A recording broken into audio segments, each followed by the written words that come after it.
नमस्कार दोस्तों, मैं आपका दोस्त बजरंग प्रजापति एक बार फिर से आपके सामने उपस्थित हूं अमर कथा महाभारत का एक और अंक लेकर।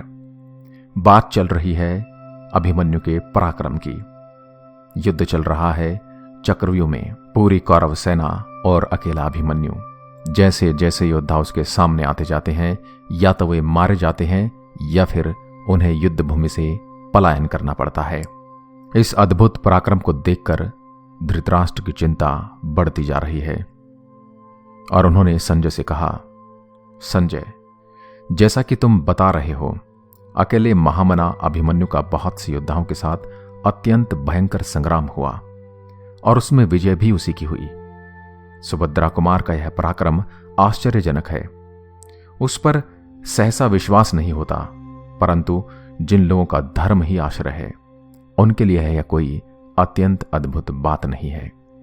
संजय, जब दुर्योधन भाग गया और सैकड़ों राजकुमार मारे गए, उस समय मेरे पुत्रों ने सुभद्रा कुमार का सामना करने के लिए क्या उपाय किया?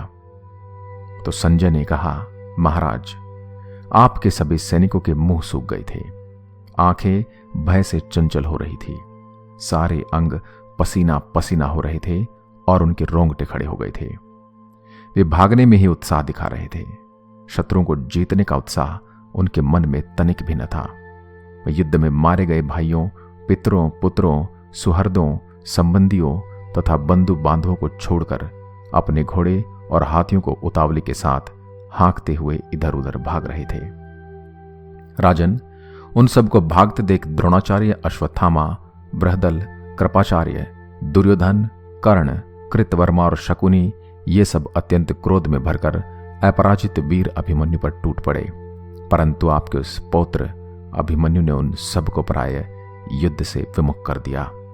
जब इन सभी योद्धाओं को युद्ध से विमुख कर दिया गया, तब उस समय सुख में पला हुआ धनुर्वेद का ज्ञाता एकमात्र महातेजस्वी लक्ष्मण अपने बाल स्वभाव तथा अभिमान के कारण निर्भय हो अभिमन्यु के सामने आ गया।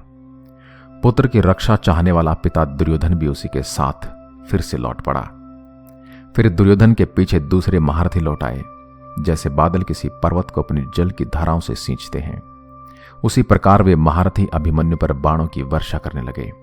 जैसे चारों ओर से बहने वाली हवा बादलों को उड़ा देती है, उसी प्रकार अकेले अभिमन्यु उन सबको मत डाला। राजन, आपका प्रिय दर्शन पौत्र लक्ष्मण बड़ा दुर्धर्ष वीर था। वह धनुष उठाए अपने पिता ही के पास खड़ा था। अत्यंत सुख में पला हुआ वह वीर कुबेर के पुत्र के समान जान पड़ता था। जैसे मतवाला हाथी किसी मदोन्मत्त गजराज से भिड़ जाए, उसी प्रकार अर्जुन कुमार ने लक्ष्मण पर आक्रमण किया।